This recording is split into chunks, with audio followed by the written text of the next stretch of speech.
અને મેં નક્કી કર્યું છે કે અમે ન્યાય નથી અપાવી શક્યા દીકરીને, અને એટલે દીકરીને જે પોલીસે પટ્ટા માર્યા છે એ પટ્ટા આજે હું ખાઈશ જાહેરમાં. અને મેં નક્કી કર્યું છે કે આ દીકરીના પટ્ટા માર્યા છે એ પટ્ટા મને મળવા જોઈએ અને ગુજરાતનો આત્મા જાગવો જોઈએ.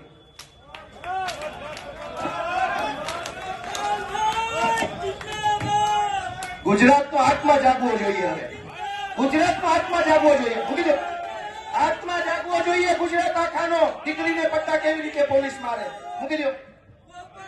ગુજરાતનો દોસ્તો આત્મા જાગવો જોઈએ. આત્માની અંદર લાગવું છે દીકરીને